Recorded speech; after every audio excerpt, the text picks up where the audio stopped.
Hello, today I am going to spread some light on how do we restart our economy after most horrible economic decline since Great Depression that took place mostly during the 1930s.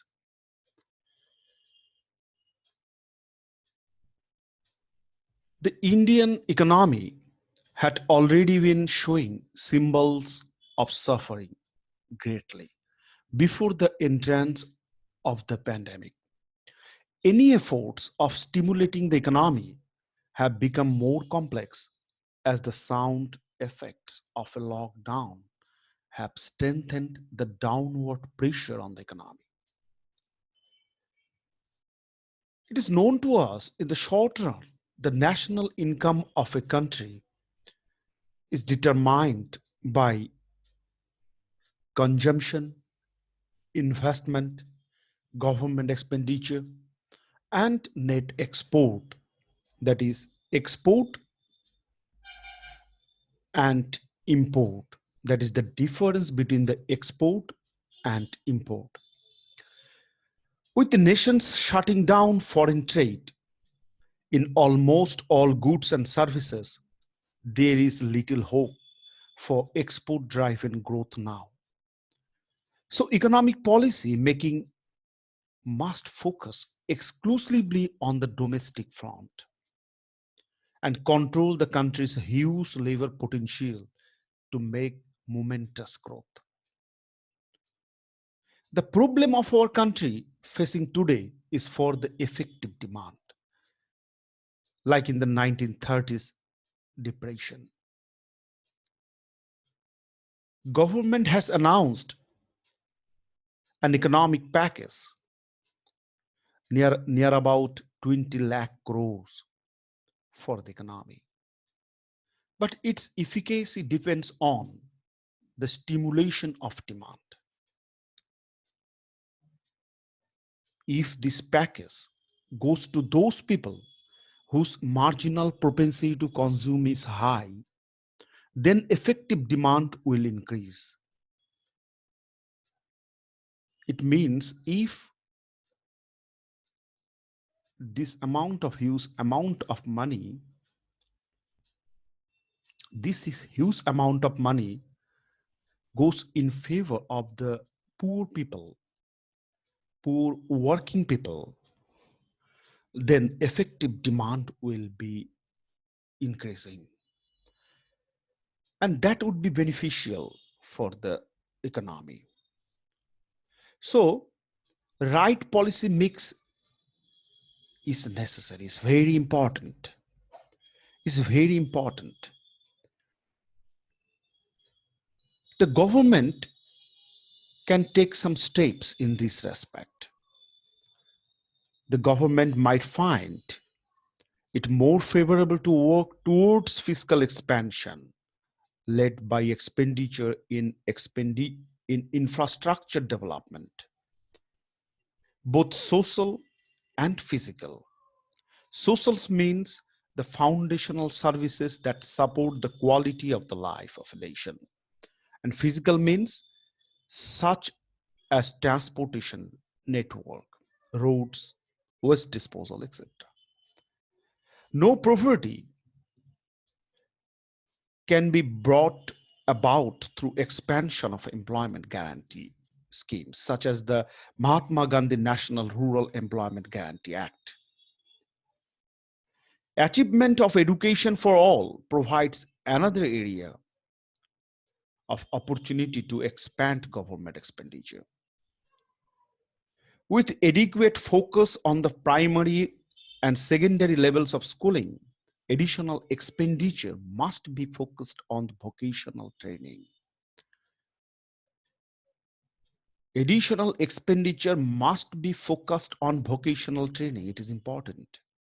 Higher education and also research and development. It will help for making the human capital development. Innovation and infrastructure and developing basic infrastructure provides considerable potential of creating jobs and making income. And this will create the demand.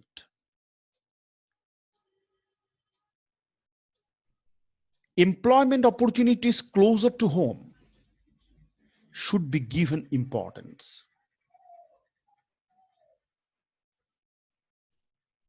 Some projects like infrastructure development, drainage systems, roads, schools, hospitals can be taken in all those states, all those backward states. As a result of these, economic similarity can be maintained among the states.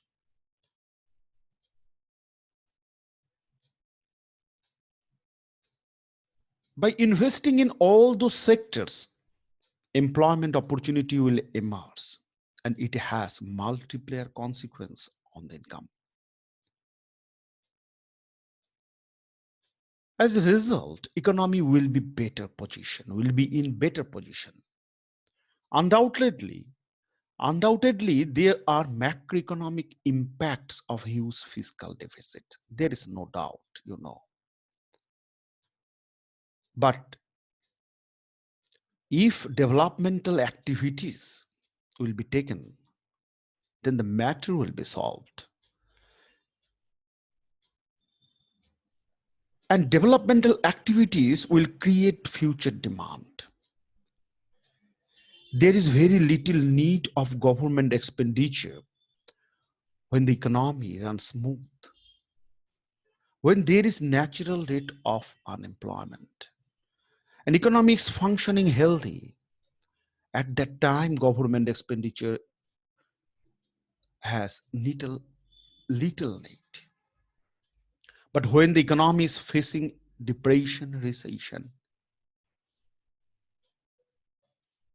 cutting government expenditure is not desirable. The demand generated by the expansionary fiscal policy stimulate private investors. It like the crowding in effects. As you know, the crowding out effects, it is the crowding in effect.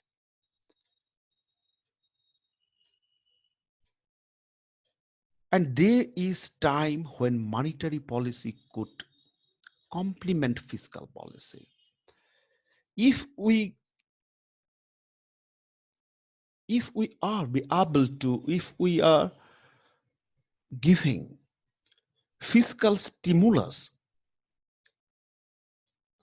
then monetary policy will be more effective, will give us better result.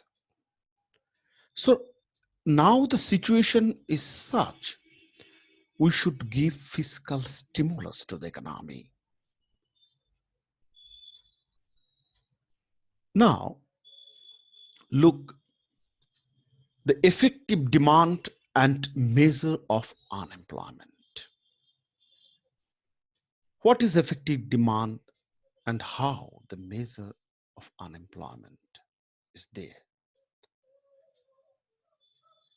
This is the horizontal axis, and this is the vertical axis. And along the horizontal axis, we measure the employment. Along the vertical axis, we measure the receipts. Along the horizontal axis, measure the employment, and along the vertical axis, we measure the receipts. This is the origin. Now, this is the aggregate supply curve. It is a upward rising curve, but after some time, it is a parallel line to the vertical axis. What is the aggregate supply curve? Now, naturally, there is a question. What is the aggregate supply curve? Aggregate supply curve or aggregate supply schedule or aggregate supply function is a schedule of the minimum amounts of proceeds required to induce varying quantities of employment. It means it plots all those points of employment and minimum amount of receipts. Okay.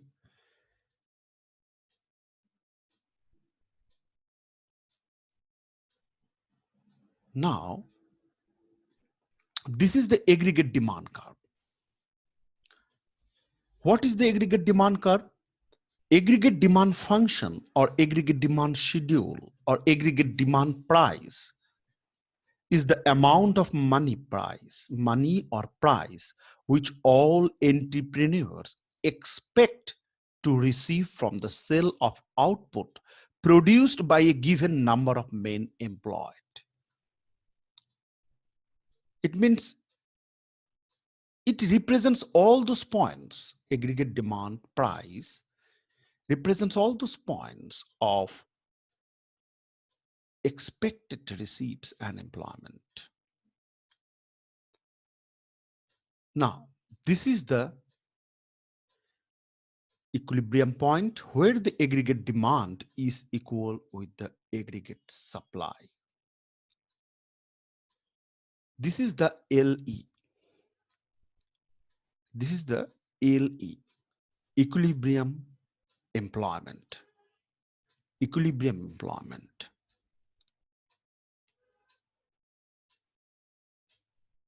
Now,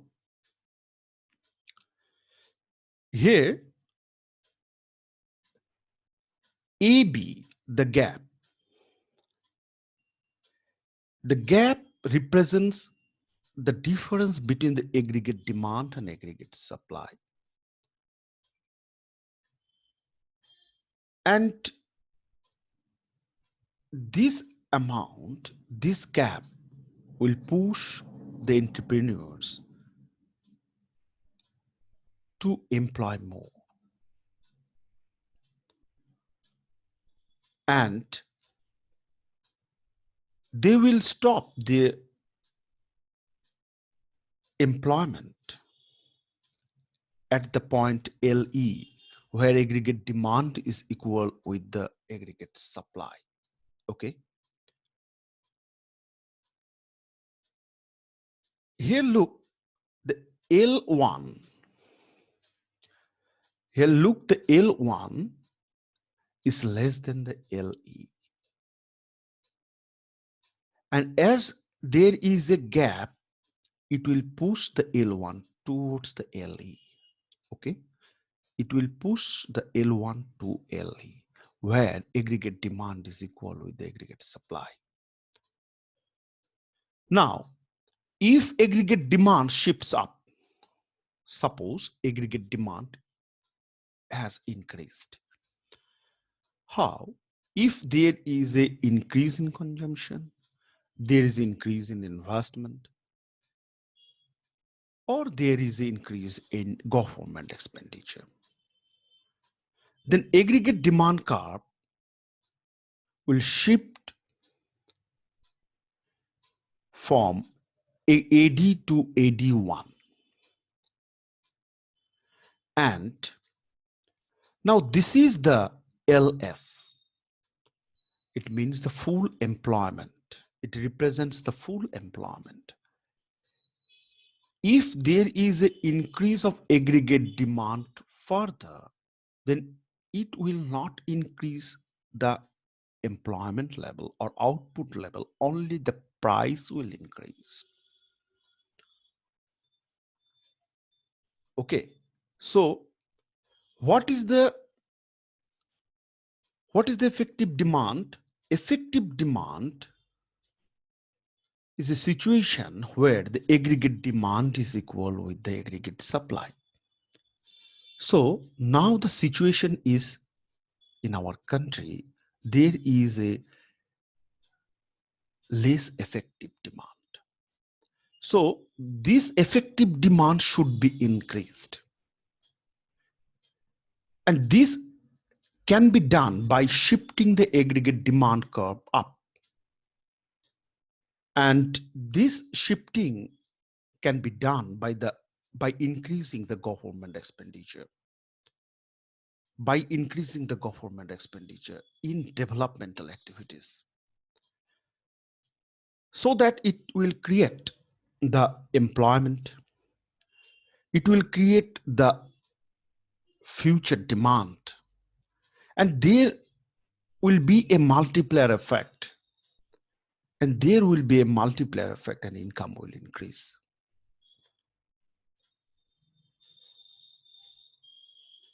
So now look, this is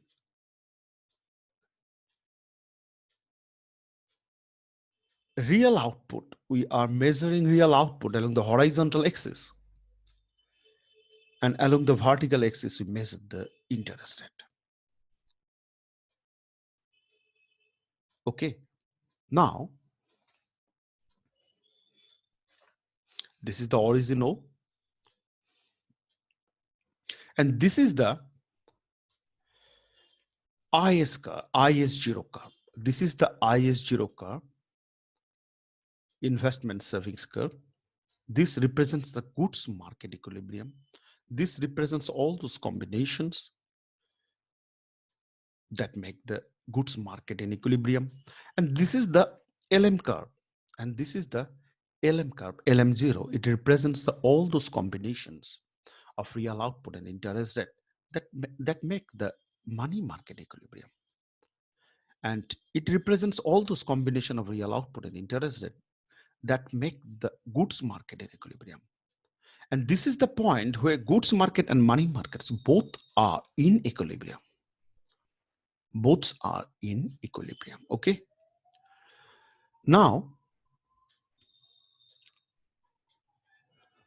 this is the Y0 equilibrium. And now, if the IS0 curve shifts towards origin, then income, then IS0 will be IS1 and income will be Y1. Here you can find that Y1 is less than Y0. Y1 is less than Y0. This is the situation of recession. This is the situation of recession.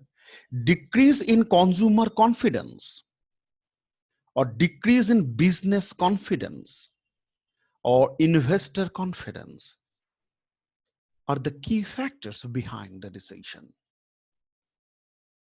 So this is the situation of recession. Now we are facing this situation. Now, again, along the horizontal axis, we measure the real output, and along the vertical axis, we measure the interest rate. And this is the origin. Now, this is the IS1 curve. This is the IS1 curve. We get it from the previous slide. And this is the LM0 curve. We also get it from the previous slide. Now, this is the Y1, income is low. We get it from the previous slide. And this is the rate of interest, R1. Now, if government takes the expansionary fiscal policy, then IS curve will shift up, will shift rightwards, okay? From IS1 to IS2, from IS1 to IS2. Now, the situation is that we get the new equilibrium position, that is the Y2. Real output is now Y2, which is greater than Y1, and also the real interest rate, and also the interest rate, which is higher. R2 is greater than R1. We get Y2, which is greater than Y1, and we get R2 greater than R1. Okay, this is the situation. We can get this situation by taking the help of expansionary monetary policy.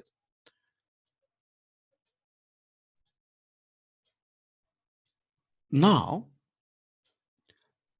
if we like to keep the interest rate as it is, that is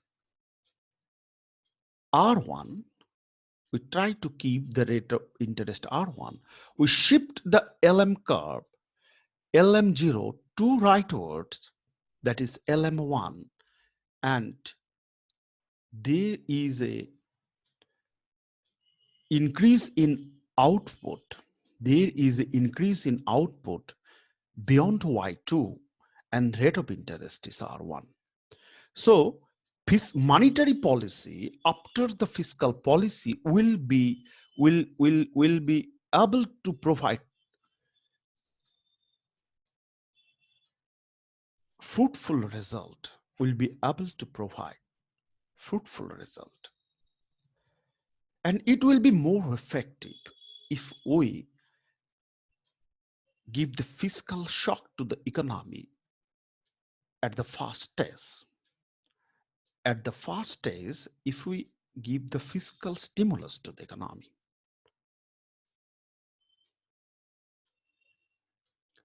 so this is the Y3 which is greater than Y2.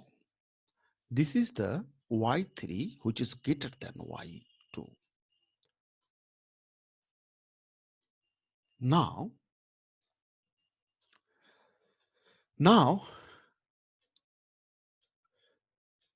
the way through which the fiscal policy works, we have a clear idea over this, how the fiscal policy actually works.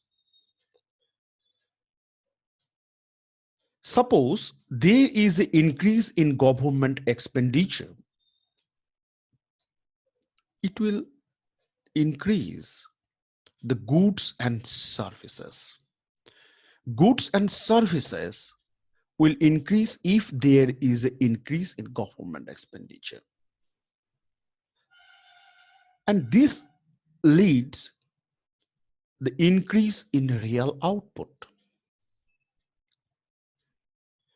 And this increase in real output will lead demand for money, increase in demand for money to make the money market in equilibrium. And this demand for money will lead to the fall of price of bonds. Bond price will fall because in money market, there is equilibrium between the demand for money and the supply of money. If the supply of money is constant and demand for money is increasing, so price of the bond will fall. Price of the bond will be falling. Now this will lead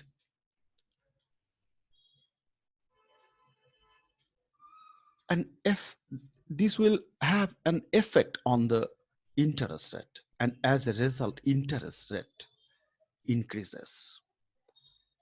And as there is an increase in interest rate, investment will fall because investment and interest rate has a inverse relationship.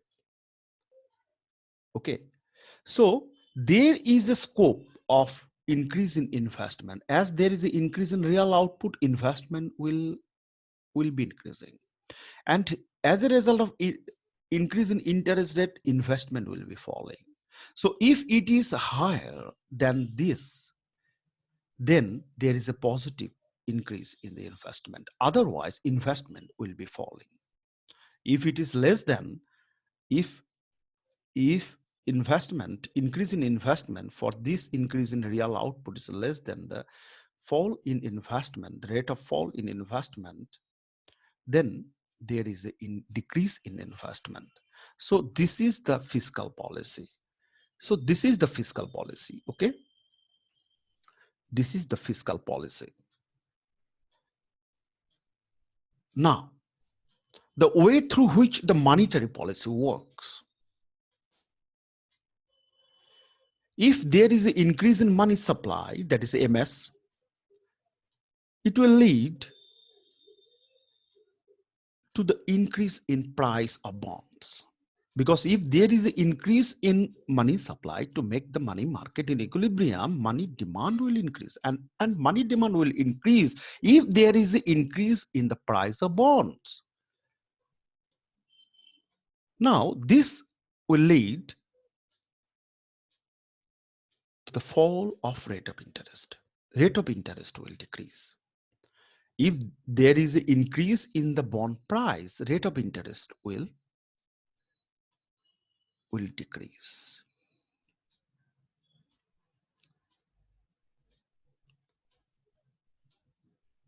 Now, this decrease in rate of interest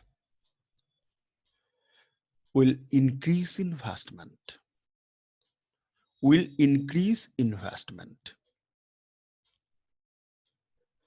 So increase in money supply will increase in investment.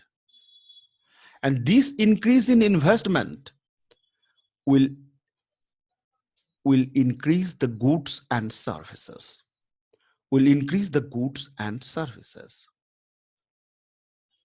And as a result of this, real output will increase. As a result of this, real output will increase. So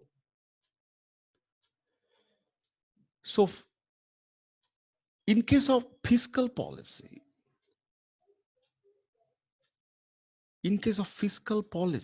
if there is an increase in government expenditure, investment may increase or decrease. There is a possibility. But if there is an increase in money supply, then investment definitely will increase, and there is an increase in real output. But now our country is facing such a situation when there is a effective demand, there is a loss of effective demand. And in the short run, to increase the effective demand,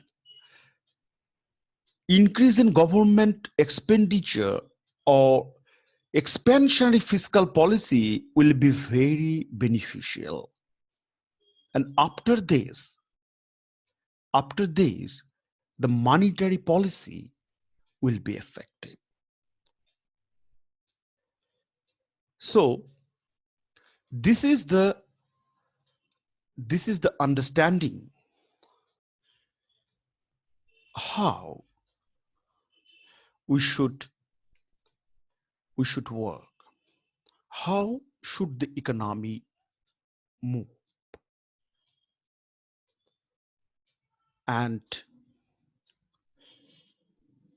the situation demands that at first we have to take the expansionary fiscal policy, and increase in government expenditure is required to increase the effective demand. And then we have to use the monetary policy.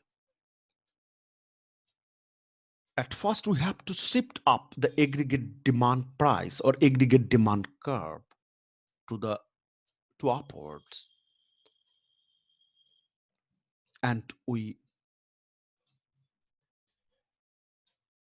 will be able to increase the employment, and we'll be able to come out from this